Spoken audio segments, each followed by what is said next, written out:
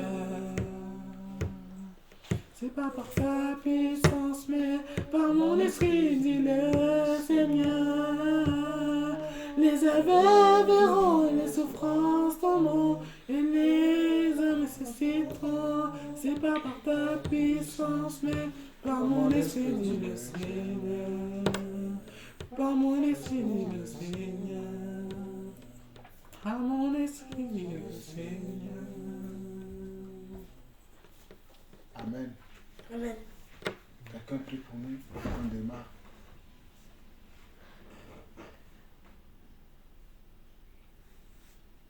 Béni sois-tu, éternel Dieu de gloire. Alléluia. Avant de commencer la prière, nous voulons tout déposer à tes pieds, nos pensées, nos idées, nos envies, nos états. Nous prions, Seigneur Dieu, pour que tout te soit soumis, corps, âme et esprit, afin que nous puissions entendre ce que tu as à nous dire, que nous soyons disposés à t'entendre, Seigneur. afin que quel que soit l'âge que nous avons, nous puissions entendre une parole de ta part, qui nous permettra de nous rapprocher de ton cœur, rapprocher de toi, rapprocher de ce que tu attends de nous, Seigneur. Nous demandons pardon si nous avons eu des comportements, des attitudes, des propos, des paroles, des pensées qui ne glorifient pas ton nom. Et nous ne voulons pas que ces choses fassent obstacle à ta parole, Seigneur Dieu. Fasse obstacle à ce qu'elle puisse rentrer pleinement dans nos cœurs pour pouvoir porter du fruit en tant convenable, Seigneur. Nous te remettons, Seigneur Dieu, ce moment et nous prions que tout soit fait pour la gloire de ton nom et que seul ce que toi tu auras décidé de dire nous soit donné ce soir. Béni sois-tu, mon roi. Au nom de Yeshua Mashiach, j'ai prié. Amen. Amen. Amen. Éternel notre Dieu, nous te bénissons, nous te rendons toute la gloire. Papa, nous profitons également pour remettre nos frères et sœurs à travers le monde en tes mains. Tout cela, Seigneur Dieu, que tu as choisi, que tu as mis à part pour vivre avec toi. Ceux-là en qui tu as mis ton esprit, ceux-là en qui tu as mis ta parole, ceux-là en qui tu as mis tes grâces, tes talents, afin que chacun d'entre nous, Seigneur Dieu, puisse évoluer selon le don que toi-même tu nous as donné. Nous soumettons, Seigneur Dieu, les doléances de tous ces frères et sœurs entre tes mains, Papa. Afin, Seigneur Dieu, que tu puisses, Seigneur Dieu, les exaucer. Parce que nous savons que nous avons des frères qui traversent des moments difficiles, des épreuves douloureuses même peut-être. Nous avons certains qui sont dans les pays qui ne peuvent pas partager la parole comme nous. Ils se cachent souvent dans les grottes, dans les endroits vraiment inappropriés, afin de pouvoir avoir encore la vie pour continuer à t'adorer et t'aimer, Papa. Voilà pourquoi, Éternel notre Dieu, nous nous souvenons aussi de ces frères et sœurs qui sont dans ces endroits vraiment qui sont difficiles d'accès, où ils n'ont pas la liberté de pouvoir exprimer leur foi librement, comme nous le faisons ici en France. Papa, nous soumettons tous ces frères entre tes mains. Également, Seigneur Dieu, nous prions également pour nos membres de famille qui ne t'ont pas encore connus. Seigneur, ou peut-être certains qui t'ont connu, mais qui en temps sont tombés et qui ne sont pas relevés. Peut-être parmi nos frères et sœurs même, qui t'ont connu, qui ont goûté, Seigneur Dieu, à la parole de vie, mais qui sont tombés. Papa, nous prions encore s'il est possible de les ramener, Seigneur Dieu, dans le droit chemin, de les ramener, Seigneur Dieu, dans ton agréable royaume, afin qu'ils puissent continuer à marcher avec toi.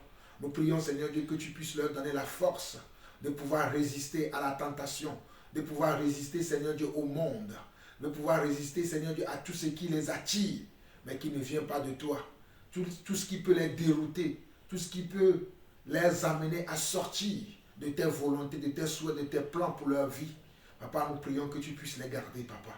Nous prions également pour les hommes que tu as appelés pour te servir, les femmes que tu as appelées également pour te servir, qui malgré, Seigneur Dieu, les rejets, malgré, Seigneur Dieu, les accusations, les fausses accusations, et Seigneur Dieu, malgré, Seigneur Dieu, au Papa, les oppositions, qu'ils puissent tenir ferme, Seigneur Dieu, dans les voies pour lesquelles tu les as appelés, afin qu'ils puissent continuer à te servir, pour que ton peuple soit nourri, et que ton peuple soit nourri de la bonne manière, de la bonne nourriture, que chacun puisse être à son poste, que chacun puisse faire l'œuvre pour laquelle tu puisses l'appeler, Papa.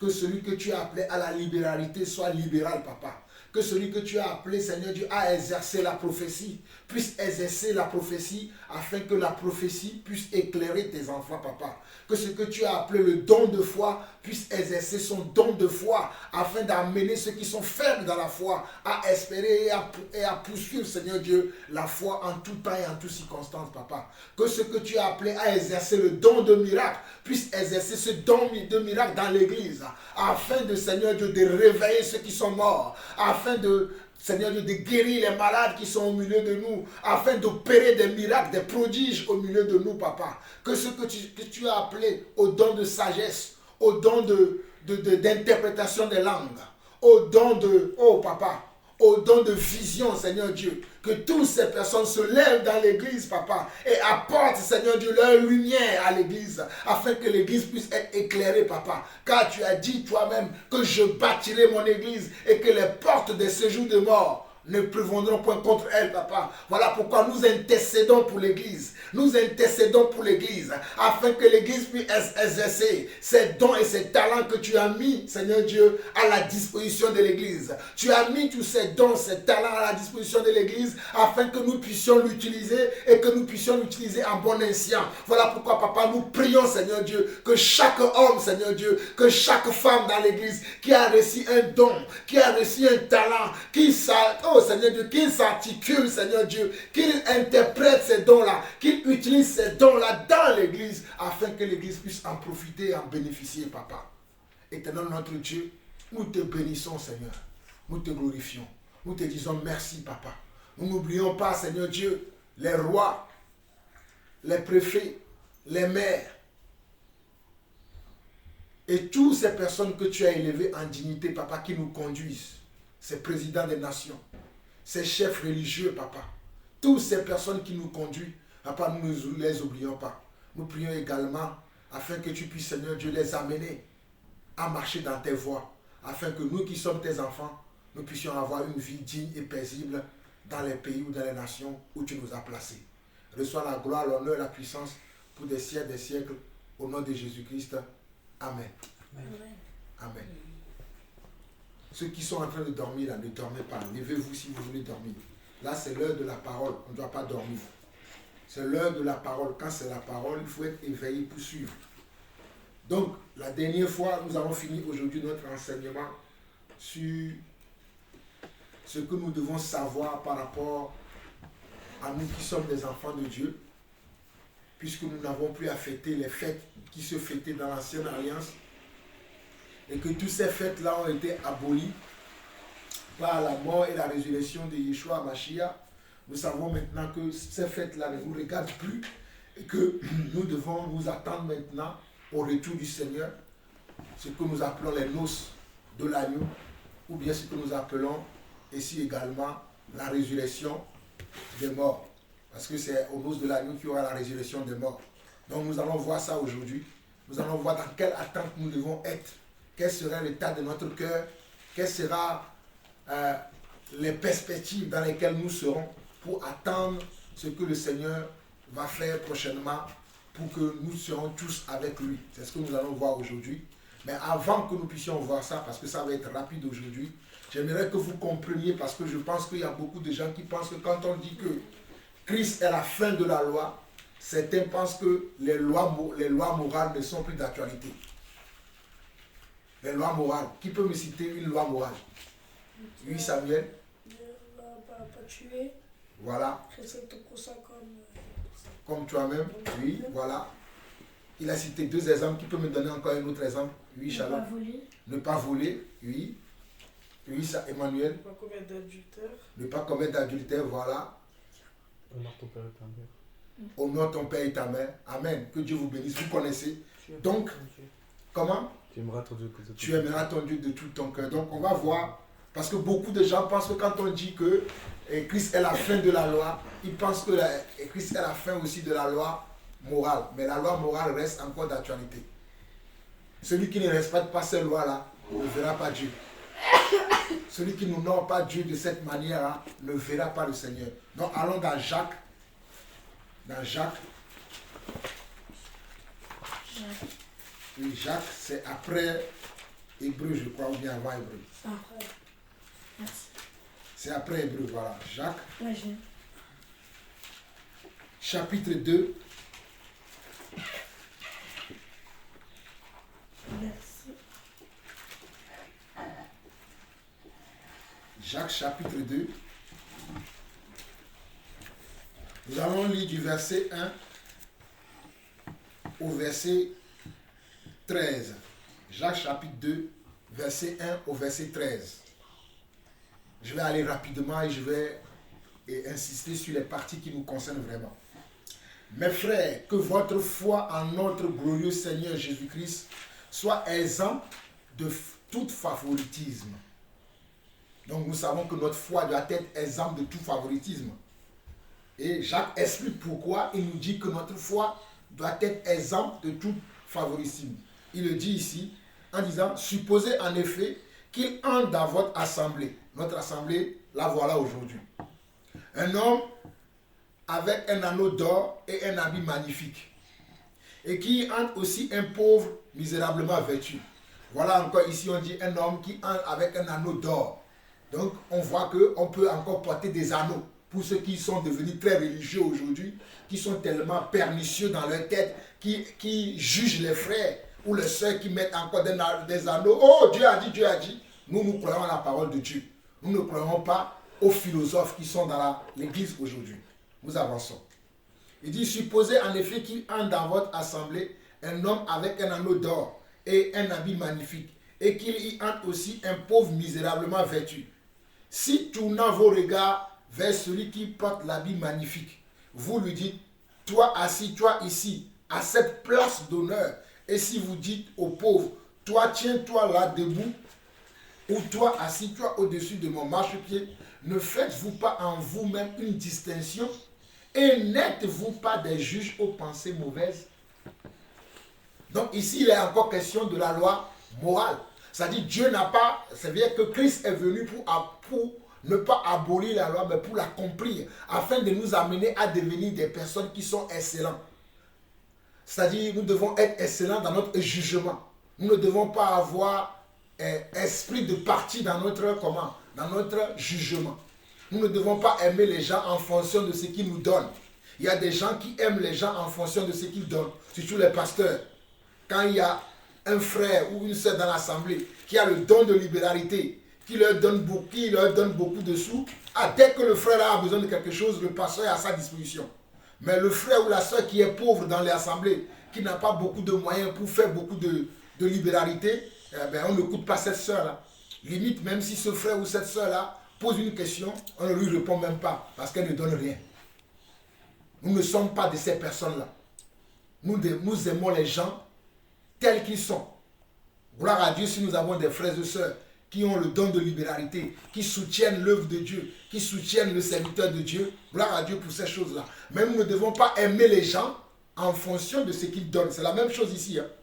Aujourd'hui, les pasteurs, ils aiment que les gens qui participent dans les activités de l'église, qui peuvent soutenir les besoins de l'église. Mais ceux qui n'ont pas de moyens pour soutenir les besoins de l'église, ils ne les calculent même pas. Il peut demander une prière, il va dire, va voir mon assistant pasteur. Il ne peut même pas prier pour ces personnes-là. Mais nous devons comprendre que nous aimons tout le monde. Nous ne faisons pas de division parmi les gens. Nous n'aimons pas les gens par rapport à ce qu'ils donnent. Mais nous aimons les gens parce que Christ aussi nous a aimés. Amen. Amen. Ok. Nous continuons. Il dit, verset 4, ne faites-vous pas en vous-même une distinction et n'êtes-vous pas des juges aux pensées mauvaises? Verset 5, écoutez mes frères bien-aimés, Dieu n'a-t-il pas choisi les pauvres aux yeux du monde pour qu'ils soient riches en la foi et héritiers du royaume qu'il a promis à ceux qui l'aiment? Vous voyez, Dieu a choisi comment? Les pauvres, les personnes qu'on considère moins, les personnes qu'on aime moins, les personnes qu'on ne voit même pas. Dieu les a choisis. Donc pourquoi nous n'allons pas les aimer aussi? Donc nous devons aimer tout le monde. Verset 6. Et vous avalissez le pauvre. N'est-ce vous pas les riches qui vous oppriment et qui vous traînent devant les tribunaux? N'est-ce pas eux qui outragent le beau nom que vous portez? Si vous accomplissez la loi royale selon l'écriture. Voilà pourquoi je voulais lire ce passage-là. Notez-le bien dans votre tête. Jacques 2, verset 6. Si nous accomplissons quoi? La loi royale. Tu aimeras ton prochain comme toi-même, vous faites bien. Donc nous devons aimer nos prochains comme nous-mêmes. Que le prochain soit riche ou pauvre, nous devons l'aimer. Que le prochain soit malade ou sain de corps, nous devons l'aimer. Que le prochain soit quelqu'un qui fatigue. Nous devons l'aimer. Nous avons des frères qui fatiguent. Tu enseignes, c'est comme s'il ne comprend pas ce que tu enseignes. Il pose des questions oisives. Nous devons le reprendre, bien évidemment. Mais ce n'est pas pour autant que nous devons l'abandonner. Nous devons l'aimer et nous devons l'aider à devenir comme nous. Nous devons l'aider à grandir, comme Jésus a aidé les disciples aussi à grandir. Voilà pourquoi il dit ici au verset 8 plutôt, Jacques 2, 8, si vous accomplissez la loi royale selon l'écriture, tu aimeras ton prochain comme toi-même, vous faites bien. Mais si vous faites du favoritisme, vous commettez un péché. Vous voyez? Si on fait du favoritisme, on commet un péché. Ah, Romains 10, verset 4. Ah oui, Christ a fait de la loi pour la justification de tous ceux qui croient. De quelle loi? Des lois cérémonielles. Mais pas de la loi, comment? De la loi de l'esprit. Pas de la loi, comment? De la loi morale qui doit me permettre d'aimer mon frère comme moi-même, d'aimer ma soeur comme moi-même, même si on n'est pas de la même famille, même si on n'est pas du même rang social, de même classe sociale. Je dois aimer mon frère, je dois aimer ma soeur. Voilà pourquoi l'apôtre Jacques nous dit ici, dans Jacques 2, verset 8, si vous accomplissez la loi royale, selon l'écriture, tu aimeras ton prochain comme toi-même, vous faites bien. Mais si vous faites du favoritisme, vous commettez comment? Un péché. Vous êtes condamnés par la loi comme des transgresseurs. Si on fait du favoritisme, le favoritisme c'est quoi? C'est aimer les gens par motif d'intérêt. Ah, je sais que David, il va jouer de la guitare s'il est dans mon église. Donc je vais dire, bon, David, viens dans mon église. Ça c'est du favoritisme. Ah ben, je sais que si la sœur Elisheva, elle est là, elle chante bien. Donc j'aime que les gens qui chantent bien. Même les gens qui ne chantent pas bien. Vous pensez que Dieu nous regarde par rapport à nos voix? Dieu nous regarde par rapport à notre cœur. Donc nous devons aimer les gens, peu importe leurs difficultés, peu importe leurs origines, peu importe ce que ces gens-là peuvent faire pour nous ou pas, nous devons les aimer. On ne fait pas de favoritisme. Mais cela ne veut pas dire aussi qu'on ne doit pas reprendre les gens. On ne doit pas être comment? Moins dans l'amour. On ne doit pas aussi être excessif dans l'amour. On doit avoir comment? Un équilibre pour pouvoir juger de la bonne manière afin de ne pas léser quelqu'un ou bien afin de ne pas avoir une très haute opinion aussi des gens. Placer les gens comme si les gens étaient Dieu, fait comme tu adorais les gens. Non. Vous me connaissez, moi, j'aime pas que quelqu'un m'adore. Même si je connais la grâce de Dieu que Dieu m'a fait, j'aime être humble. J'aime amener l'humilité chez les gens. J'aime amener les gens à être comme Christ. Parce que c'est ce que Christ nous a montré à faire. Verset 10. Car quiconque observe toute la loi, mais pêche contre un seul commandement, devient coupable de tous. Donc on voit que la loi qui fait partie des lois morales, qui sont les 10 commandements de Dieu, ne sont pas comment? Ne sont pas accomplis, ne sont pas, c'est-à-dire, ne sont pas abolis. Elles sont encore d'actualité. Hein? Les 10 commandements de Dieu sont encore d'actualité. Voilà pourquoi on dit au verset 10, car quiconque observe toute la loi, mais pêche contre un seul commandement, devient coupable de tous. Et il explique à partir du verset 11, il dit, en effet, celui qui a dit, tu ne commettras point d'adultère, a dit aussi, tu ne voleras point. Or, si tu ne commets point d'adultère, mais que tu commets un meurtre, tu deviens transgresseur de la loi. Peut-être toi, tu ne commets pas d'adultère, mais tu voles. Mais tu es transgresseur de la loi. Peut-être tu ne voles pas, mais tu mens. Tu es quand même transgresseur de la loi. Peut-être tu ne mens pas, mais tu convoites. Tu es aussi transgresseur de la loi. Peut-être tu ne convoites pas, mais tu envies les gens. Tu es aussi transgresseur de la loi. Amen. Amen. Amen. Ne dormez pas, réveillez-vous. Ok? Verset 12. Parlez et agissez comme devant être jugés par une loi de liberté. Certes, nous allons être jugés par une loi de liberté, mais nous devons parler et agir comme les gens qui sont libres au fait. Ne pas faire les choses comme dans l'hypocrisie. Alors, comme je suis à l'église là, je vais faire semblant que je loue le Seigneur. Ou bien je vais louer le Seigneur. Mais une fois que je sors, je vais mener une vie double. Je vais vivre dans le péché. Je vais vivre dans le déni total. Non. Ah ben je suis à l'église, je loue, hein. Je loue, mais je suis à la maison, je parle mal à ma femme, je parle mal à mes enfants, je parle mal à ma mère, je parle mal à mon père. Mais tu n'obéis pas. N'oubliez pas que vous-même vous avez dit tout à l'heure, honore ton père et ta mère. Ça fait partie de ça, cette loi-là. Ces lois-là ne sont pas abolies. Quand on dit, regardez bien verset 12, verset 13, parlez et agissez. Ce n'est pas simplement dans la parole. Hein. On doit parler, mais on doit encore faire quoi? On doit agir. Ce n'est pas simplement dans le parler qu'on doit avoir. On doit avoir et le parler accompagné de quoi? Accompagné de l'agir qui est de l'action. On doit faire des actions. Amen. Je ne dois pas dire à quelqu'un je t'aime. simplement dans la bouche, alors que tu sais que celui que tu aimes là, c'est quelqu'un qui a besoin d'aide. Hein? Quelqu'un qui a besoin qu'on l'aide. Moi, je rends grâce à Dieu quand j'ai déménagé. Il y a des gens qui m'ont aidé.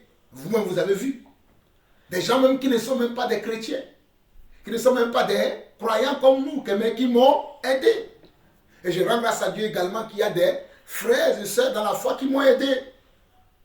Qui m'ont béni financièrement pour que je puisse m'installer. Mais gloire à Dieu. Vous voyez? Dieu, c'est ça.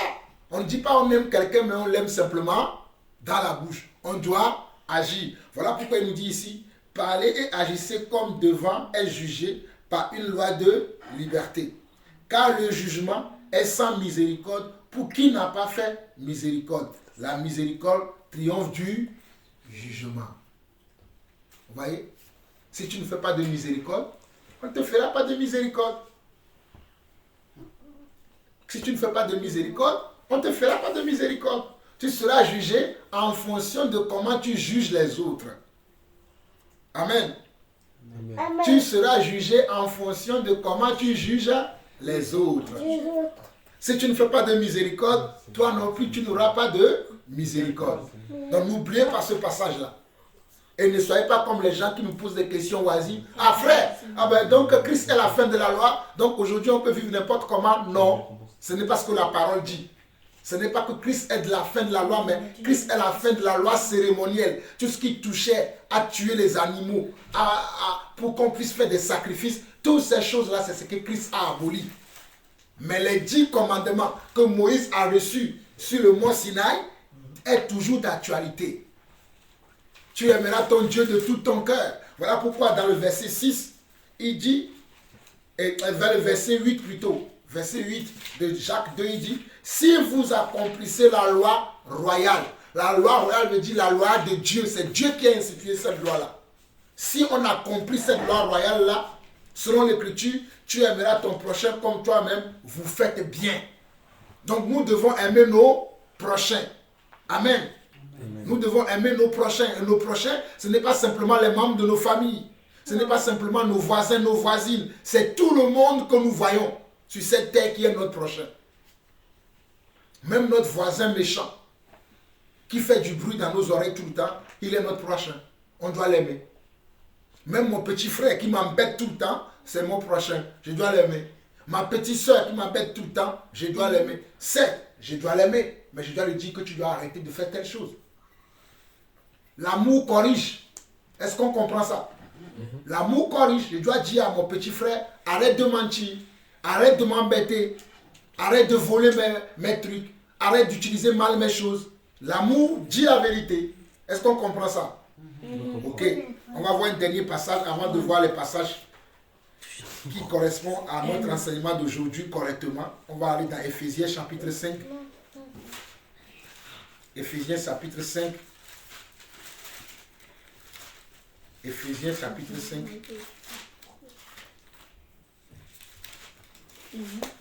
Oui, chapitre 5. On va lire du verset 1 au verset 11. Éphésiens chapitre 5, verset 1 au verset 11. C'est avant.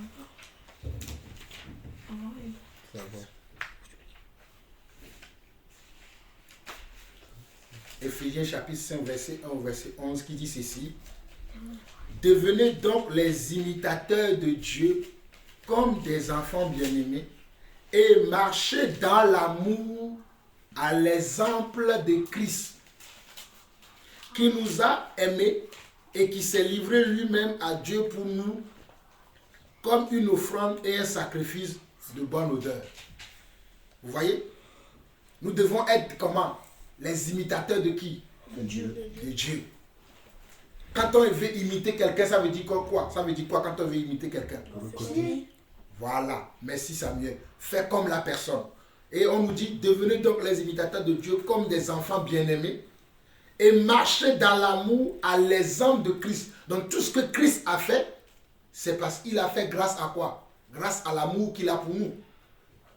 Qui nous a aimés et qui s'est livré lui-même à Dieu pour nous comme une offrande et un sacrifice de bonne odeur. Donc nous aussi, nous devons avoir à l'esprit que nous devons être un sacrifice pour nos frères et sœurs.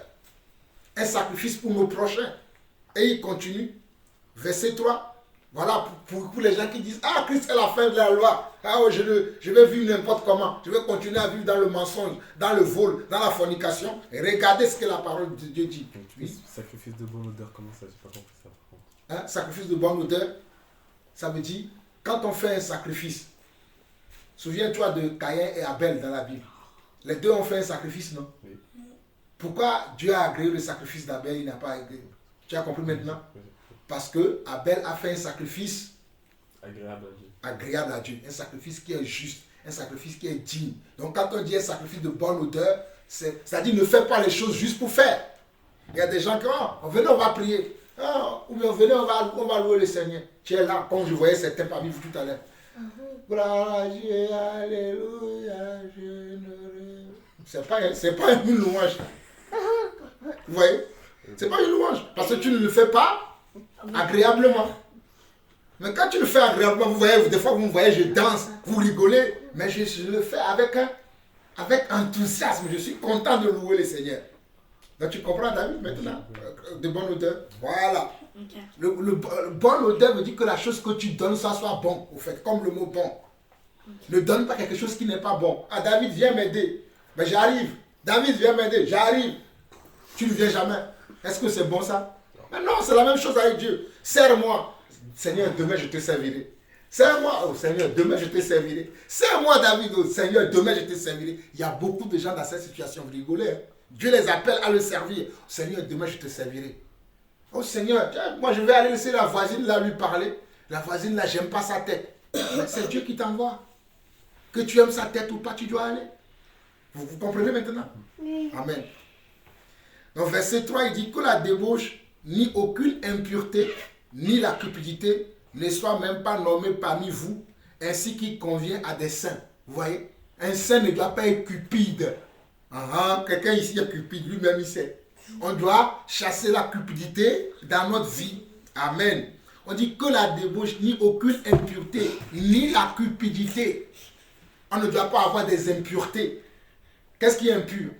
Qui peut me donner une impureté, un exemple d'impureté? Voler, c'est une impureté. Voler, c'est une impureté. Tuer. Tuer, c'est une impureté. Mentir. Mentir aussi, c'est une impureté. Voler. Non. Ce qui est encore impur, c'est quoi? Casser. C'est la débauche. Ceux qui vivent dans la débauche, dans la fornication, ça, ce sont vraiment des impuretés plus, où le niveau est élevé. Parce que tu vas avec quelqu'un, tu ne sais pas de quel esprit est animé la personne. Voilà. On continue. Verset 4. Qu'on n'attend ni parole grossière. Vous qui aimez faire des blagues. Ah, je rigole. Regardez. Qu'on n'attend ni parole grossière, ni propos insensés ou équivoques. Choses qui sont contraires à la bienséance, qu'on entend plutôt des actions de grâce. Voilà, action de grâce, c'est la même chose. C'est action de reconnaissance. Vous qui aimez faire, non, je rigole. Non, la Bible dit quoi? Qu'on attend, moi aussi je suis dedans. On dit qu'on n'attend ni parole grossière, ni propos insensés ou équivoques. Donc si je dois dire quelque chose, il faut que la chose soit sensée. Il faut que la chose apporte une édification à mon prochain, à celui qui m'écoute, à celui avec qui je partage. Mais il ne faut pas juste que je parle pour parler. Mais il faut que ce que je dis puisse apporter quelque chose à la personne qui m'écoute.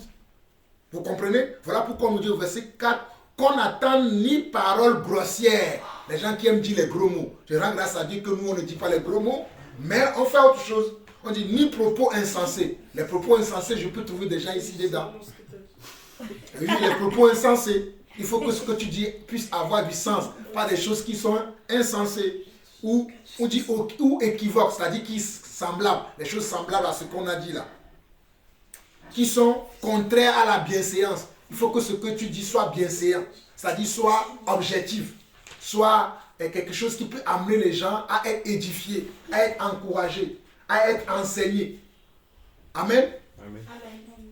Qu'on attende plutôt des choses, des actions de grâce. Voilà.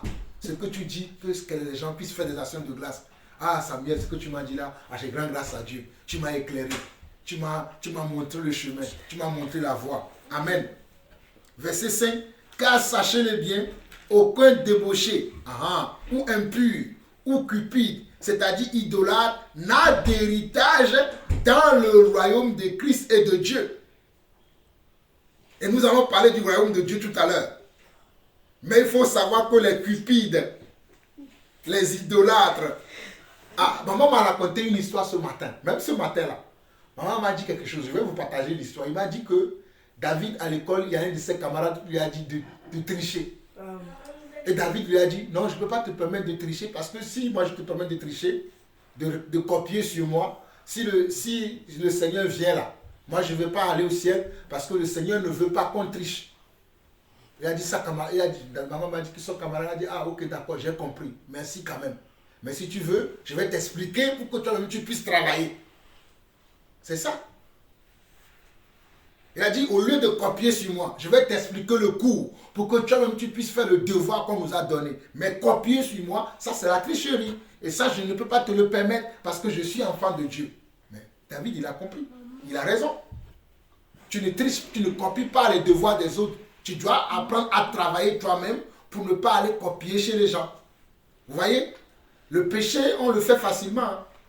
Voilà pourquoi on nous dit ici, regardez bien le verset 6.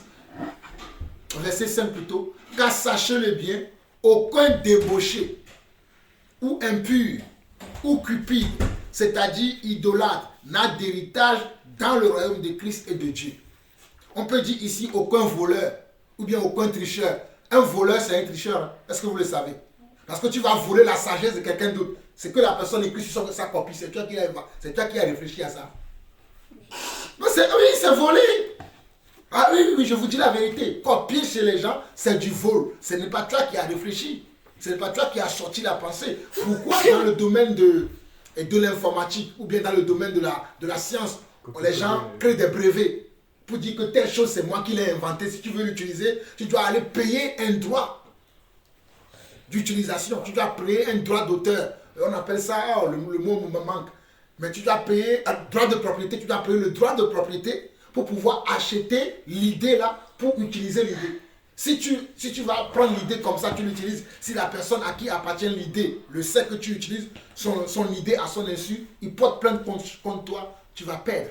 Tu vas lui payer des dommages et intérêts. Mon ami, tu vas avoir mal dans ton compte. Voilà pourquoi on dit ici, verset 5, car sachez-le bien, aucun débauché ou impur ou cupide, c'est-à-dire idolâtre, n'a d'héritage dans le royaume de Christ et de Dieu. Donc ne vous trompez pas, on ne se moque pas de Dieu. Ce qu'un homme aura semé, il le moissonnera. Galates 6, verset 7. Notez bien ce passage, Galates 6, verset 7. On ne se moque pas de Dieu. Ce qu'un homme aura semé, il le moissonnera. Ce qu'un homme aura semé, il le moissonnera. Nous continuons verset 6 au verset 11 où nous allons nous arrêter ici. Il dit que personne ne vous séduise pas de vains discours, car c'est à cause de ces choses que la colère de Dieu vient sur les fils de la rébellion. N'ayez donc aucune part avec eux. Vous voyez? On ne doit pas se laisser séduire par les gens. Aujourd'hui, les gens se laissent séduire. Surtout pour nous, les enfants de Dieu là. Les enfants de Dieu qui ne respectent plus Dieu aujourd'hui. Ils rentrent dans le monde, ils font les mêmes choses comme le monde. Ils vont à l'église, ils chantent comme s'ils sont au Star, comment vous appelez ça, la Star Academy ou bien les trucs du monde là qu'on fait là. On fait même ça dans l'église maintenant. On fait les compétitions mondaines dans l'église. Les frères qui sont là, au lieu d'adorer Dieu, ils sont là à faire une compétition entre eux. Moi, je sais plus adorer que toi. Est-ce que c'est ce que Dieu a dit? La Bible dit que Dieu cherche ceux qui adorent Dieu et en esprit. On n'a pas dit ceux qui adorent Dieu les mieux que les autres. Mais qu'est-ce que Dieu cherche? Les vrais adorateurs. Ceux qui adorent Dieu en esprit et en vérité. Pas ceux qui chantent bien, ceux qui ont une belle voix. Ce n'est pas ce que Dieu cherche. Mais Dieu cherche ceux qui adorent Dieu en esprit et en vérité. Donc, on dit, verset 8, autrefois vous étiez ténèbres et maintenant vous êtes lumière dans le Seigneur. Marchez comme des enfants de lumière. Avant, nous étions dans les ténèbres. Mais aujourd'hui, nous sommes dans la lumière. Nous devons marcher comme des enfants de lumière. Nous ne devons plus marcher comme si nous étions encore dans les ténèbres. Nous devons produire de la lumière, pour que les gens qui sont autour de nous puissent profiter de notre lumière. Donc nous sommes des luminaires pour illuminer le monde. Tu vas dans ton école, tu as une lumière. Tu vas dans ton travail, tu as une lumière. Tu vas dans ton école, tu as une lumière. Nous sommes tous des lumières pour illuminer ceux qui sont dans les ténèbres. Gloire à Dieu. Verset 9.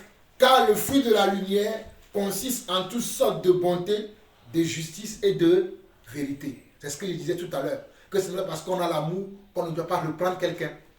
Qu'on ne doit pas dire la vérité à quelqu'un. Qu'on ne doit pas être juste dans notre jugement. Même si on a dans l'amour, on doit être juste dans tout ce que nous faisons. Verset 10. Examinez ce qui est agréable au Seigneur et ne prenez point part aux œuvres infructueuses des ténèbres, mais plutôt condamnez-les.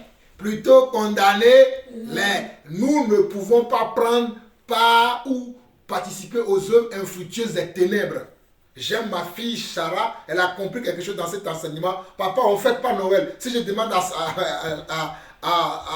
Sarah aujourd'hui, hein, les fêtes de l'Éternel, elle va dire, ah, la première des choses qu'il va dire, papa, on ne fête pas la bonne année, la fête de Noël. Au moins, elle a compris ça. À 5 ans, Sarah, elle a compris ça. Mais il y a des adultes aujourd'hui, ils sont nés depuis des années, ils ne comprennent pas ça. Et même quand on dit ça, ils sont énervés. Pourquoi ils disent qu'on ne peut pas fêter Noël? On dit on ne doit pas le faire, mais on doit en faire quoi? On doit même les condamner. Nous condamnons ces choses-là. On ne condamne pas les gens, hein, mais on condamne les actions des gens. Il y a une différence de condamner quelqu'un et de condamner les actions des gens. On condamne ces actions-là. Ceux qui sont encore dans les fêtes, ces fêtes païennes-là. Ces fêtes qui n'ont rien à voir avec Dieu. L'ascension. On a trouvé l'ascension dans les fêtes. Quand on enseignait sur les fêtes, on n'a pas trouvé l'ascension, ni l'assomption. Mais les gens le fêtent. Nous sommes dans Éphésiens 5, le verset 11. C'est le verset 11, David. Le verset 11 qui dit « Et ne prenez point part aux œuvres infructueuses des ténèbres, mais plutôt condamnez-les. » Voilà pourquoi moi j'aime condamner. Les gens m'appellent « Oh, il est très dur, le frère Jean-Paul. Le frère Jean-Paul, il est très dur. » Je m'en fous. Moi j'aime la parole.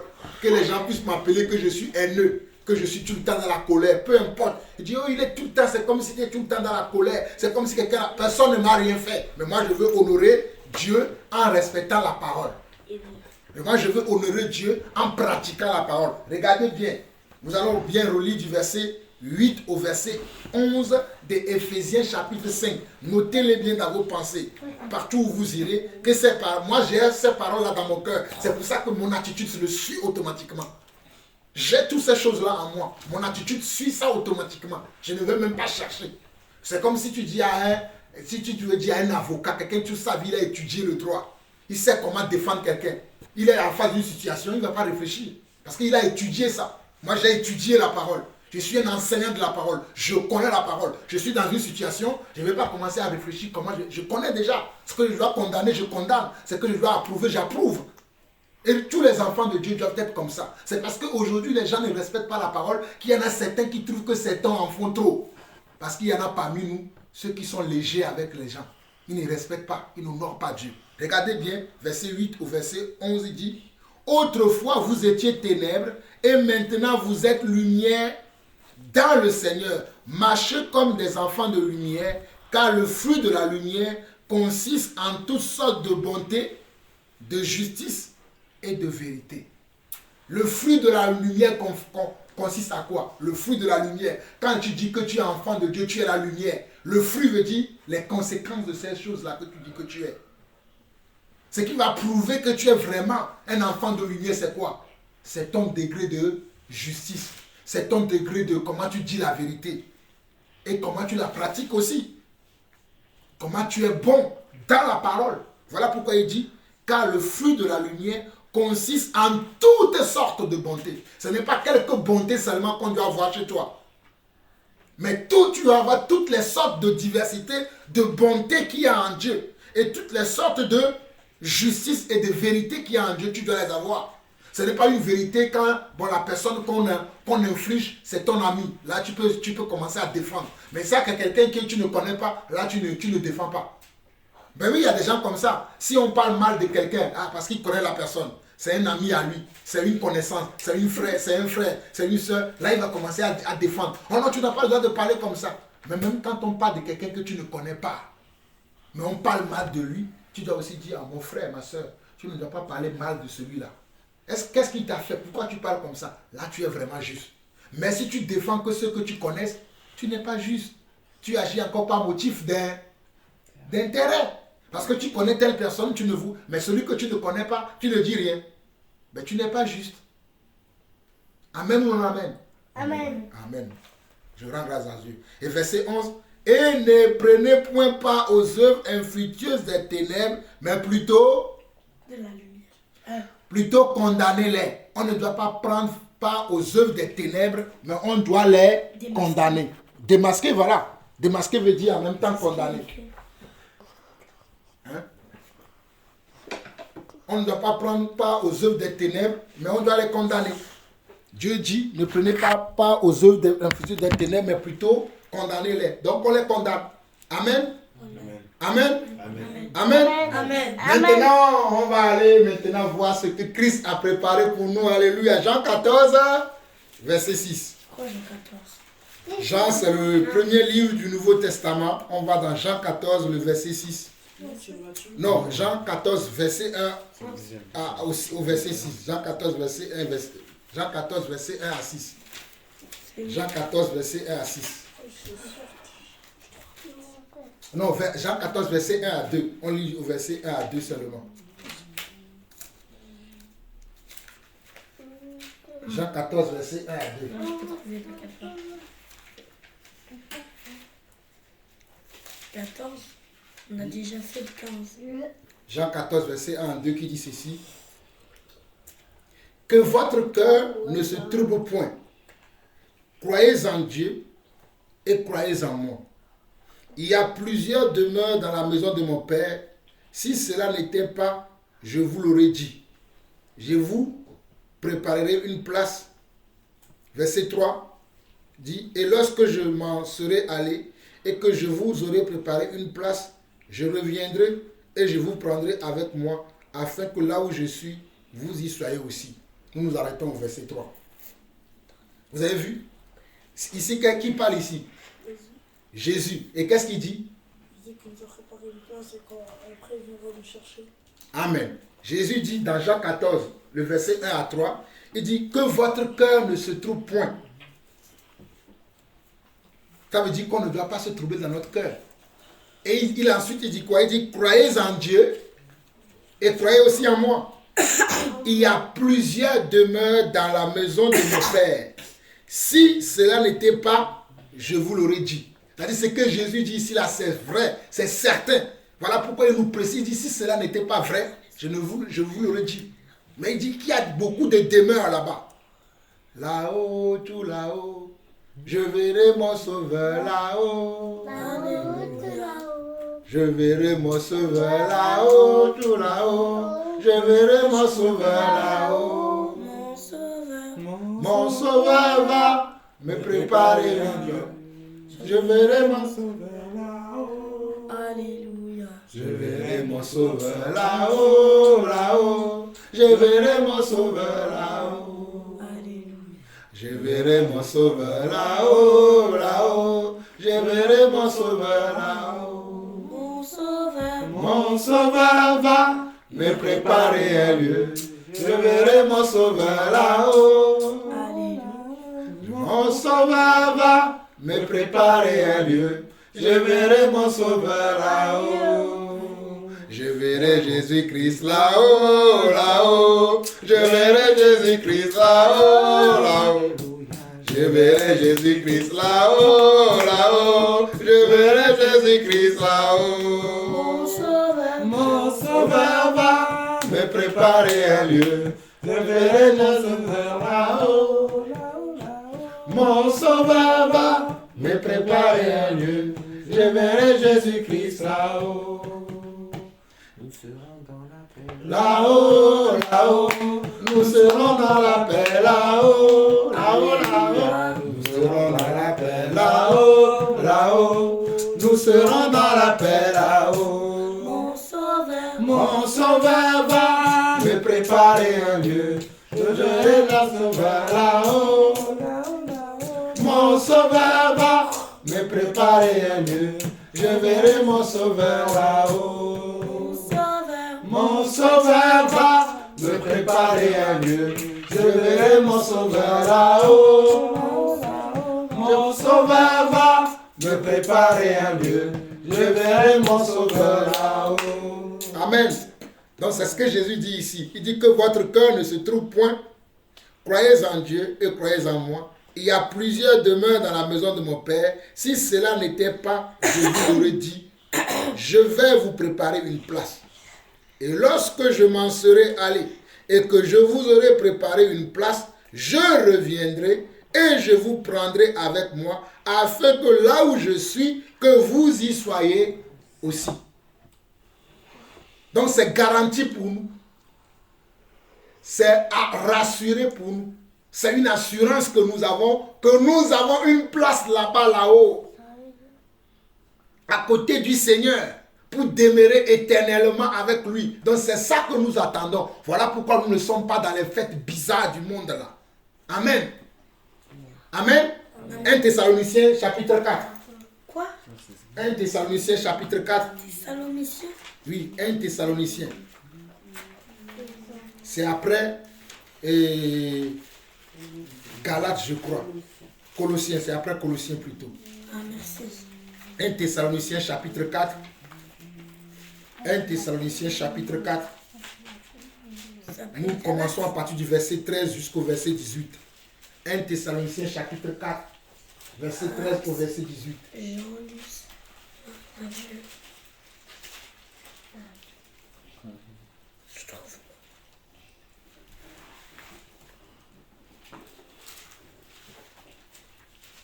Merci maman. Là-haut, tout là-haut, je verrai mon sauveur là-haut, là-haut, là-haut, là-haut, là-haut, je verrai mon sauveur là-haut. Donc tout le monde a trouvé 1 Thessaloniciens chapitre 4, verset 13 au verset 18 dit ceci. Chapitre 4. Verset 13 au verset 18 dit ceci. Merci. Nous ne voulons pas, frères, que vous soyez dans l'ignorance au sujet de ceux qui sont décédés, afin que vous ne vous affligiez pas comme les autres qui n'ont point d'espérance. C'est pour ça que je voulais vous donner l'espérance d'abord que Christ nous a donnée. Cette espérance-là, c'est ce que nous avons vu tout à l'heure dans Jean chapitre 14, le verset 1 à 3. Là, ici, l'apôtre Paul précise encore. Il dit, regardez bien ce qu'il dit. Il dit, nous ne voulons pas, frères, que vous soyez dans l'ignorance. Aucun enfant de Dieu ne doit pas être dans l'ignorance.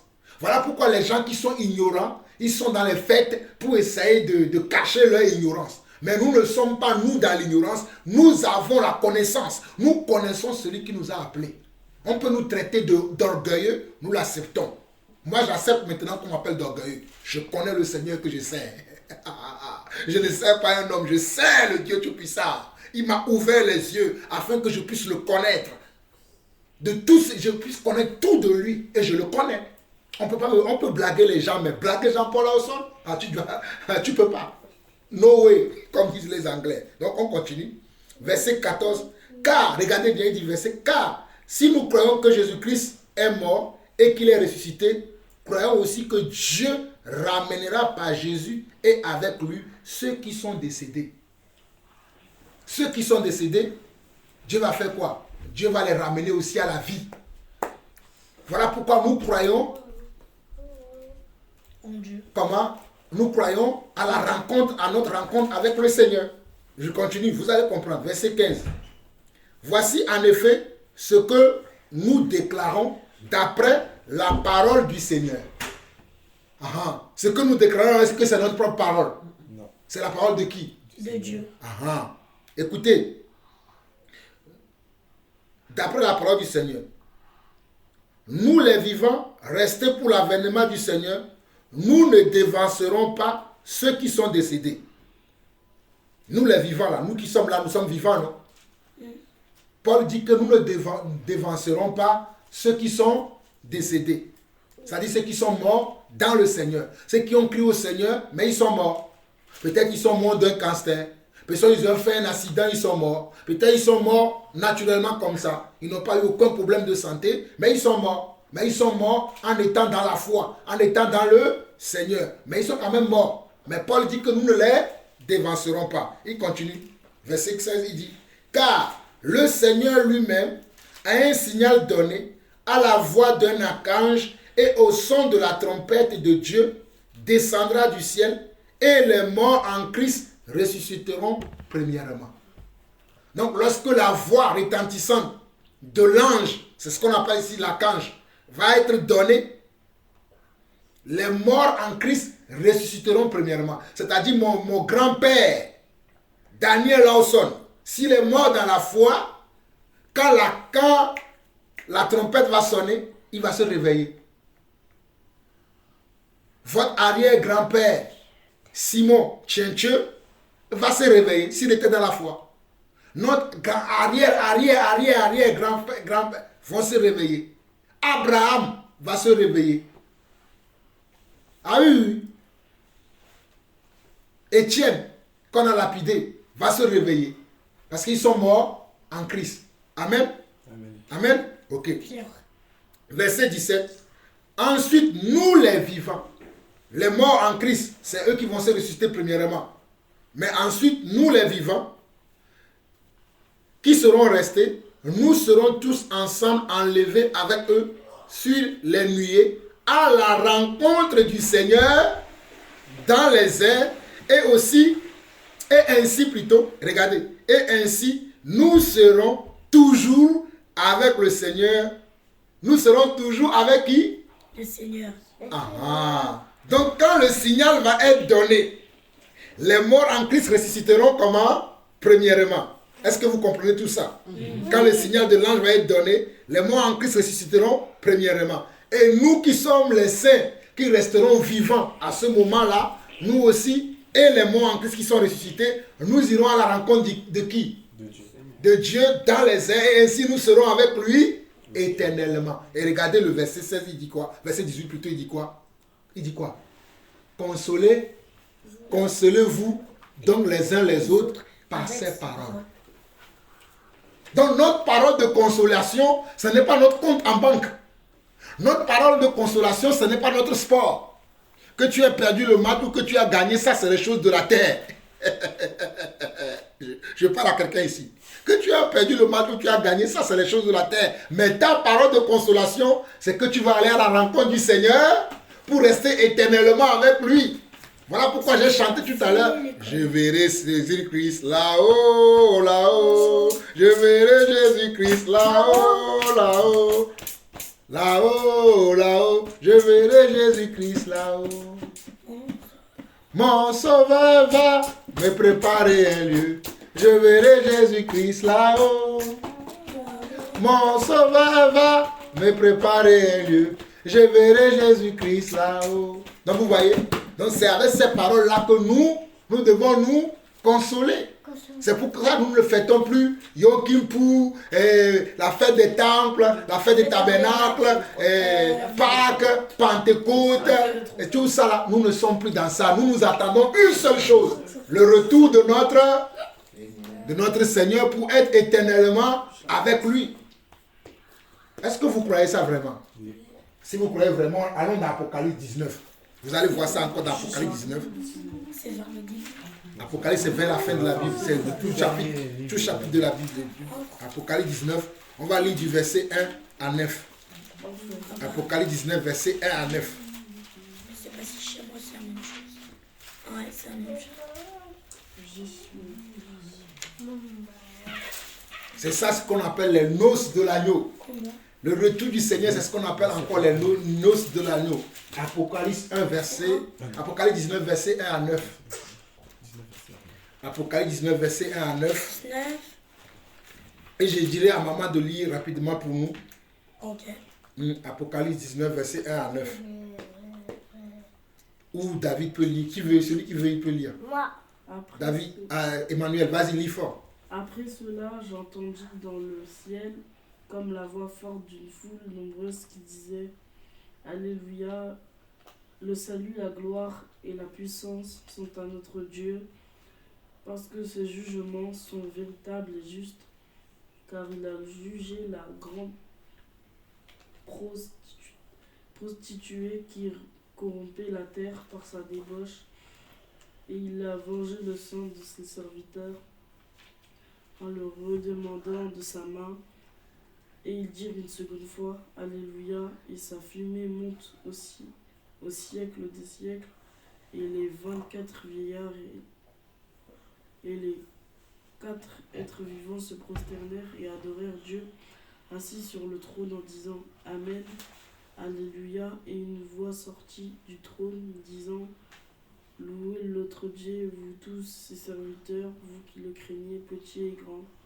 Et j'entendis comme la voix d'une foule nombreuse, comme un bruit de grosses eaux, et comme un bruit de forts coups de tonnerre, disant Alléluia, car le Seigneur, notre Dieu Tout-Puissant, est entré dans son règne. Réjouissons-nous, soyons dans l'allégresse et donnons-lui gloire, car les noces de l'agneau sont venues.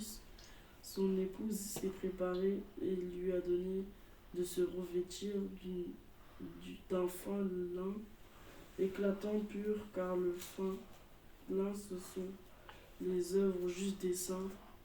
L'ange me dit, écris, heureux ceux qui sont appelés au festin des noces de l'agneau. Puis il me dit, ces paroles sont les véritables paroles de Dieu. Amen. Vous avez vu? Vous avez vu? Voilà pourquoi nous attendons les noces de l'agneau. Et la fin du verset 9 est très important. Il dit, puis il me dit, ces paroles sont les paroles véritables de Dieu.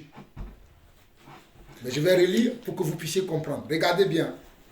On nous dit, après cela, j'entendis dans le ciel comme la voix forte d'une foule nombreuse qui disait, Alléluia, le salut, la gloire et la puissance sont à notre Dieu.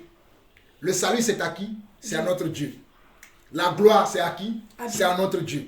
La puissance, c'est à qui? C'est à notre Dieu. Donc, personne sur cette terre ne doit avoir la gloire si ce n'est notre Dieu. Nous continuons. Parce que ses jugements sont véritables et justes. Les jugements de Dieu sont comment? Elles sont véritables et justes. Car il a jugé la grande prostituée qui corrompait la terre par sa débauche. La grande prostituée, nous connaissons, c'est l'église de Babylone, c'est l'église catholique, bien sûr. Qui corrompait la terre par sa débauche, et il a vengé le sang de ses serviteurs en le redemandant de sa main. Tous les serviteurs de Dieu qui sont tués là, c'est à ce moment-là que Dieu va demander leur sang. Pour l'instant, là, on nous insulte, on nous dit tout, Dieu ne dit rien. Mais ce jour-là, Dieu va nous, comment? Il va nous venger. Même moi, Jean-Paul Lawson, je serai vengé. Ah oui, oui, oui, oh, je suis trop content. Ceux qui m'insultent aujourd'hui, il est trop orgueilleux, il pense qu'il sait tout, il connaît tout, il dit il est l'apôtre, on ne peut plus entendre. Ils verront ce jour-là qui je suis. Pour l'instant, ils n'ont qu'à continuer à m'insulter. Mais le jour-là, ils verront qui je suis vraiment. C'est là qu'on verra qui a mis l'eau dans le coco, comme disent les Ivoiriens là. Pour l'instant, qui se moque. Il a vengé comment? Ses serviteurs en leur redemandant leur sang de ses mains. Amen. Verset 3, il dit une seconde fois, Alléluia! Et sa grande fumée monte au ciel des siècles. Et les 24 vieillards et les 4 êtres vivants se prosternaient et adoraient Dieu assis sur le trône en disant, Amen, Alléluia! Et une voix sortit du trône disant, louez notre Dieu. Ah, vous voyez pourquoi nous aimons louer, nous, la famille là au sol? On aime louer, regarde, c'est pour ça. Il dit quoi? Louez notre Dieu, vous tous ces serviteurs. Ah, vous qui le craignez, petits et petits et Grand. petits et Grand. petits et Grand. Donc quand même quand on est petit, on doit faire quoi? Loué. Ah, quand on est grand, on fait quoi? Loué. Ah, il y a des gens, ils n'étaient pas connus. Ils aimaient bien louer Dieu. Maintenant, quand ils sont connus, oh non, si je loue trop Dieu là, les gens ne louent plus. Parce que c'est lui maintenant qui a pris la place de Dieu. C'est lui qu'on loue. On ne loue plus Dieu. Alors qu'on dit, louez notre Dieu, vous tous ses serviteurs. On est serviteur de qui? De Dieu. On n'est pas serviteur de soi-même. Donc on doit toujours donner la révérence qui est à Dieu. On doit toujours révérer Dieu. Tout ce que nous faisons, c'est Dieu que les gens doivent voir, ce n'est pas nous. Mais les gens n'ont pas compris ça. Ils s'octroient la gloire de Dieu. Ils s'octroient la puissance de Dieu. Ils s'octroient la capacité de Dieu. Certes, notre Dieu est fort. Il nous a donné aussi une petite force. Mais ce n'est pas pour autant que nous devons voler sa gloire. Nous devons continuer à l'adorer, à lui rendre tout ce que nous lui devons. Amen. Parce qu'on dit, louez notre Dieu, vous tous ses serviteurs, vous qui les craignez, petits et donc ne me dites pas, moi je suis petit, je ne peux pas louer le Seigneur. Non, même si tu es petit, tu dois louer le Seigneur. Parce que petits et grands, connu ou non connu, tu dois louer le Seigneur. Que les gens acceptent que je suis apôtre ou pas, je dois louer le Seigneur. Que les gens acceptent que David soit prophète ou pas, David doit louer le Seigneur. Amen. Amen. Amen. Amen. Nous continuons, verset 6. Il dit, et j'attendis comme la voix d'une foule nombreuse, comme un bruit de grosses eaux, et comme un bruit de fort coup de tonnerre, disant, Alléluia. Car le Seigneur, notre Dieu Tout-Puissant, est entré dans son règne. Car le Seigneur, notre Dieu Tout-Puissant, est rentré dans son règne. Voici encore un verset qui prouve que Jésus est notre Dieu. Parce que c'est lui qui va descendre. C'est lui qu'on doit louer. Et c'est lui qui rentre dans le règne. Donc Jésus est comment? Est Dieu. Et pour l'instant, il a laissé, parce que nous savons dans Galates et nous savons dans Jean 4, verset 1, que le monde entier est sous la puissance du malin. Le monde entier est sous la puissance du malin. Mais à ce moment-là, Dieu va récupérer comment? La puissance des maîtres du malin. Pour que le malin ne puisse plus dominer les gens. Pour l'instant, Dieu le laisse. Mais ce jour-là, Dieu va lui récupérer comment? La puissance que Dieu lui a laissé faire. Pour voir si nous là, est-ce que nous allons le choisir ou pas? Le diable est un instrument que Dieu utilise aussi, hein, pour voir quel serait notre choix. Quelle serait notre décision? Ceux qui choisiront Dieu, iront avec Dieu. Ceux qui choisiront le diable, iront avec le diable. Chacun vivra selon son choix. Mais nous avons choisi la bonne part. Amen. Amen. Nous continuons. Verset 7 au verset 9, où nous allons nous arrêter ici. Il dit, réjouissons-nous, soyons dans la joie et donnons-lui. À qui on doit donner gloire? Jésus. À qui on doit donner gloire? Jésus. À qui on doit donner gloire? Jésus. Amen. Les noces de l'agneau sont venues. Son épouse s'est préparée. Qui est son épouse? L'Église. Qui est son épouse? Et l'Église c'est qui? Les saints. Les saints c'est qui? C'est nous. Amen. Son Église c'est nous. Son Église c'est les saints. Et les saints c'est qui? C'est encore nous. Donc on nous dit, les noces de l'agneau sont venues. Son épouse s'est préparée. Donc l'épouse doit se préparer. Ah oui, l'épouse ne doit pas dormir. L'épouse ne doit pas être dans les fêtes. Est-ce que quand on se prépare, on fait la fête? Non. On prépare la fête, non? Et la fête, c'est ça. C'est le retour du Seigneur que nous devons préparer. Et pour préparer le retour du Seigneur, qu'est-ce que nous devons faire? Qui sait ce que nous devons faire? Oui. Croire en Dieu. Croire en Dieu, oui. Ça, c'est le départ, oui. Pratiquer sa parole. Hein? Pratiquer sa parole. Amen. Pratiquer sa parole, Samuel. Hein? Qui encore? Le louer. Le louer, oui. Donc, vous avez compris. Croire en Dieu, louer Dieu et pratiquer sa parole. Voilà la préparation que nous avons à faire. Croire en Dieu, louer Dieu, pratiquer sa parole. Voilà notre préparation. Voilà pourquoi nous ne sommes pas dans les fêtes. Notre fête, c'est ça. On croit en Dieu, on loue Dieu et on pratique sa parole. Et il dit, pour finir, il dit, les noces de l'agneau sont venues, son épouse s'est préparée et il lui a été donné de se revêtir d'un fin lin éclatant, pur, car le fin lin, ce sont les œuvres. Vous voyez, on a donné à l'église une robe, une robe qui doit se revêtir. Et la robe là, elle est comment? Elle est de fin lin, et on dit que la robe là, ce sont les œuvres des saints. Les œuvres des saints. Et quelle œuvre? Œuvre juste. Donc notre pratique de la parole, c'est ça nos œuvres. Juste. Voilà. Notre pratique de la parole, c'est ça nos œuvres. Juste. Donc nous devons pratiquer la parole. Parce que si nous ne pratiquons pas la parole, nous n'aurons pas des œuvres Juste. qui seront notre robe. Juste. Voilà, qui vont nous amener à être justes et à être avec le Seigneur. Ce sont nos œuvres justes là qui nous amènent à être avec le Seigneur. Si nous n'avons pas de œuvres justes, nous ne serons pas avec le Seigneur. Amen. Amen. Amen. Amen. Amen. Amen. Verset 9, l'ange me dit, écrit, heureux ceux qui sont appelés au festin des noces de... L'agneau. Heureux ceux qui sont appelés au festin des noces de... L'agneau. Puis il me dit, ces paroles sont les véritables... Parole de Dieu. Voilà. Les paroles là sont les paroles véritables de Dieu. Alors si quelqu'un vous dit que le Seigneur ne reviendra pas, est-ce que vous allez encore les écouter? Non. Si quelqu'un se moque de votre Dieu, est-ce que vous allez même discuter avec eux? Non. Parce qu'ils ne connaissent pas.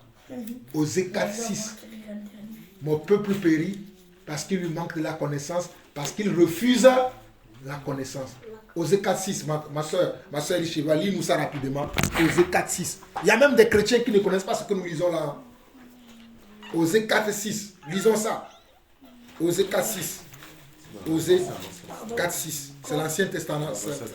L'Ancien Testament, comme David dit. Je vais voir dans Osée 4, 6. Peut-être que c'est là. Et après, nous allons finir dans 1 Corinthiens chapitre 15. Osée 4, 6. Et après, nous allons finir dans 1 Corinthiens chapitre 15.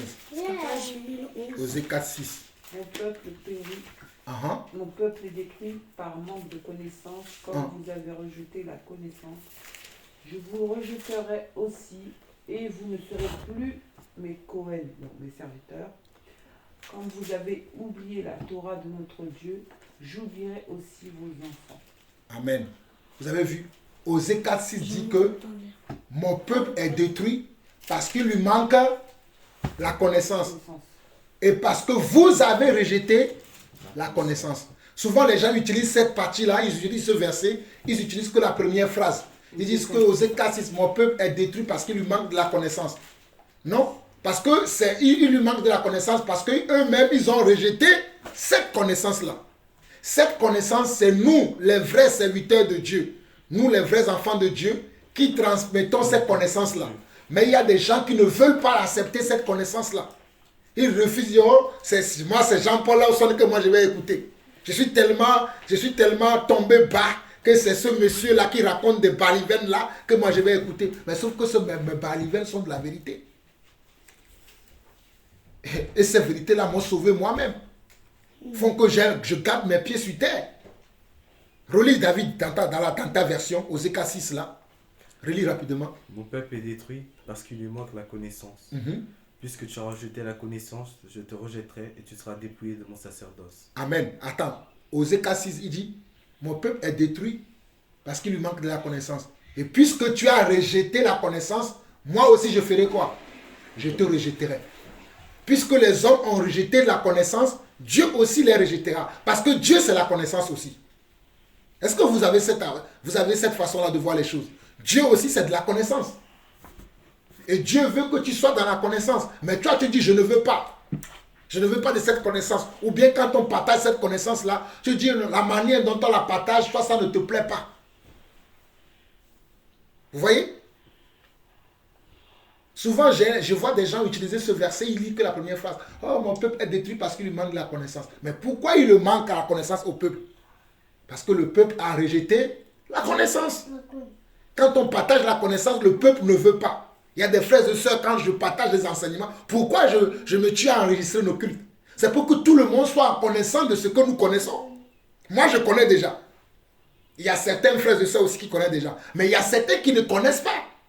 Voilà pourquoi je fais tout pour que cette connaissance-là puisse atteindre tout le monde. Pour que tout le monde puisse connaître cette vérité-là. Mais les gens ne veulent pas. Ils refusent. Et si tu refuses, je te donne un cadeau, tu ne veux pas. Est-ce que tu vas avoir le cadeau? Je dis, David, voici un chèque de 100 000. Prends. Tu dis, non, je ne veux pas. David, tiens un chèque de 100 000. Tiens, non, je ne veux pas. Mais tu n'auras pas les 100 000. Mais si tu le prends, tu vas le déposer à la banque. Tu auras les 100 000. Tu seras riche. Si c'est un chèque d'1 milliard, tu seras un milliardaire. Parce que tu as accepté. Mais celui qui ne veut pas accepter, sera-t-il milliardaire? Non. C'est la faute de qui? De lui. De lui-même, parce qu'il n'a pas accepté. Amen. Finissons, on finit l'enseignement dans 1 Corinthiens chapitre 15. Là, on finit l'enseignement et ça, c'est le dernier passage qu'on va lire aujourd'hui. 1 Corinthiens chapitre 15. 1 Corinthiens chapitre 15.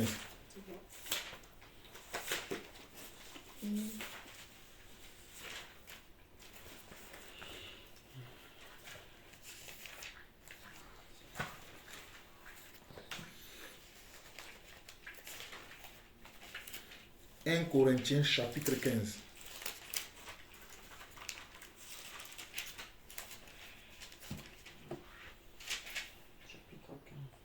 On lit du verset 1 au verset 2 d'abord. 1 Corinthiens chapitre 15, on lit du verset 1 au verset 2 d'abord. Après, on va lire à partir du verset 51. 1 Corinthiens chapitre 15, verset 1 au verset 2, il dit: « Je vous rappelle, frères, l'évangile que je vous ai annoncé, que vous avez reçu, dans lesquels vous avez persévéré et par lesquels vous êtes sauvés. » Donc d'abord, pour être sauvé, il faut quoi? Il faut recevoir l'évangile. Et quand tu reçois l'évangile, il faut après persévérer. Mais ce n'est pas fini. Regardez le verset 2. Et par lesquels vous êtes sauvés, si vous le retenez dans les termes où je vous l'ai annoncé, autrement vous aurez cru en vain. Donc on doit garder l'évangile dans les termes où on nous l'a annoncé. Ce n'est pas l'évangile où on prêche aux gens aujourd'hui que tu crois, une fois que tu crois, tu es sauvé pour toujours. Non. On voit que si tu crois, tu n'as pas persévéré, tu n'es pas sauvé. Puisque Jésus dit aussi dans Matthieu 10, celui qui persévérera jusqu'à la fin sera sauvé. Donc non seulement tu dois croire, mais tu dois aussi persévérer. Et persévérer veut dire que tu dois garder les commandements de Dieu, comme nous l'avons vu dans Jacques chapitre 2 aujourd'hui. Nous l'avons vu également dans Éphésiens 5. Vous voyez que l'évangile que les gens prêchent et que ce que nous croyons, ce n'est pas la même chose. Oh, même si tu meurs, le pape, on va faire une prière pour toi, tu vas sortir du purgatoire pour aller. On a vu ça là, ici. Pour aller au ciel. On a vu ça ici? Non. Ah. Voilà pourquoi Paul dit encore, je vous rappelle frère, il donne un rappel. Il dit, je vous rappelle frère, l'évangile que je vous ai annoncé, c'est le même évangile que moi aussi j'annonce. Voilà pourquoi je rends grâce à Dieu parce que je suis un apôtre. Il dit, je vous rappelle frère, l'évangile que je vous ai annoncé, que vous avez reçu, je vous l'ai annoncé, vous l'avez reçu, dans lesquels vous avez persévéré. Je vois que vous avez persévéré. Il dit, et par lesquels vous êtes sauvés. Au moment où il parle là, hein, si vous restez comme ça, par lequel vous êtes sauvés. Si, il dit maintenant, ne vous trompez pas. Quand il y a un si, ça veut dire, on ne doit pas se tromper. Ça veut dire qu'il y a un petit bémol quelque part. Il y a une attention à faire. Il y a une condition. Voilà. Il y a une condition à respecter. Dans le contrat, il y a une condition. Il y a des clauses. Dans un contrat, il y a toujours des clauses. Le contrat que Jésus a signé avec nous, il a dit, les gens aiment citer Jean 3,16, mais l'évangile ne s'arrête pas dans Jean 3,16. Il y a Matthieu 10 aussi. Il y a les autres passages aussi que Dieu a donné, que Jésus a donné. Jésus a dit que les hypocrites ne verront pas le royaume de Dieu. Les gens oublient ça. Jean 3,16. Car Dieu a tant aimé le monde afin que quiconque croit en lui ne périsse pas, qu'il y ait la vie éternelle. Mais ça ne s'arrête pas là. Croire, c'est le début. Mais après, il faut marcher dans la foi. Voilà pourquoi Paul dit ici, au verset 2, et par lesquels vous êtes sauvés, si vous le retenez dans les termes, il y a des termes dans l'évangile que nous prêchons. Et ces termes-là, c'est ce que vous avez pu trouver tout à l'heure, c'est-à-dire de garder la parole, de marcher selon la parole. Gardez dans les termes où je vous l'ai annoncé, autrement, vous aurez cru en vain. Je voulais que vous sachiez ça aussi et que nos frères qui nous suivent aussi comprennent que je ne prêche pas un évangile qui est contraire à ceux de mes prédécesseurs. Moi, je reste sur la doctrine des apôtres. Je ne prêche pas l'évangile des religieux. je prêche l'évangile des apôtres. Car nous nous sommes fondés sur le fondement des apôtres et des prophètes. Et Jésus-Christ lui-même, il est la pierre angulaire. Et Paul a dit que Dieu a établi premièrement dans l'église les apôtres. 1 Corinthiens 12. Gardons un doigt ici. Allons lire ça rapidement. 1 Corinthiens chapitre 12. C'est juste deux chapitres avant le chapitre 15 là. 1 Corinthiens chapitre 12, verset 28. Écoutez bien ça. 1 Corinthiens chapitre 12, verset 28. Qu'est-ce que Dieu dit? Et Dieu a établi dans l'église premièrement des apôtres, deuxièmement des prophètes, troisièmement des docteurs, ensuite ceux qui ont le don des miracles, puis ceux qui ont le don de guérir, de secourir, de gouverner, de parler diverses langues. Mais premièrement dans l'église, qui Dieu a établi? Les apôtres. Voilà pourquoi dans 1 Corinthiens chapitre 3, Paul dit, j'ai bâti comme un sage architecte, que chacun prenne garde à la manière dont il bâtit dessus. Mais allez écouter les hommes de Dieu aujourd'hui, de comment ils bâtissent sur l'église, le fondement que Jésus a posé. Allez écouter les serviteurs de Dieu aujourd'hui. Ils racontent n'importe quoi. Ils racontent des balivernes. Crois à Jésus, tu vas avoir le mariage. Comme si Jésus est venu pour nous donner le mariage. Jésus, c'est vrai que si tu crois à Jésus, tu peux aussi te marier. Mais il n'y a pas que ça. Ce n'est pas que Jésus dit, crois en moi et tu seras sauvé. Amen. Allons maintenant dans le verset 51 de 1 Corinthiens chapitre 15. On va lire du verset 51 jusqu'au verset 58 et après on a fini l'enseignement. 1 Corinthiens 15, verset 51 à verset 58. Suivez, moi je vais lire. Voici, je vous dis un mystère. C'est la même chose qu'on a vu tout à l'heure dans 1 Thessaloniciens chapitre 4. Il dit, voici, je vous dis un mystère. Nous ne mourrons pas tous, mais nous serons changés en un instant, en un clin d'œil, à la dernière trompette. La trompette sonnera et les morts ressusciteront incorruptibles et nous serons changés. Les morts, ça veut dire les morts en Christ. Comme Paul l'a dit précédemment dans 1 Thessaloniciens chapitre 4. Regardez ici, il dit 52. Bon, je vais relire à partir du verset 51. Voici, je vous dis un mystère. C'est un mystère ce que nous racontons. Voilà pourquoi beaucoup de gens ne croient pas à cela. Il dit, oh, comment un mort peut ressusciter? Comment une trompette va sonner? Les morts en Christ vont ressusciter. Jésus va revenir. Ça devient un mystère pour les gens. Mais nous aussi, nous savons que c'est un mystère. Mais Dieu nous a donné la capacité d'y croire. Amen. Il dit, voici, je vous dis un mystère. Nous ne mourrons pas tous, mais nous serons changés en un instant, en un clin d'œil, à la dernière trompette.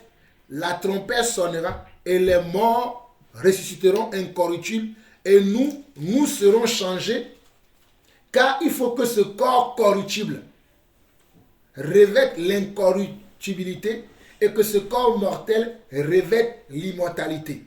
Lorsque ce corps corruptible aura revêtu l'incorruptibilité et que ce corps mortel aura revêtu l'immortalité, alors s'accomplira la mort, alors s'accomplira la parole qui est écrite.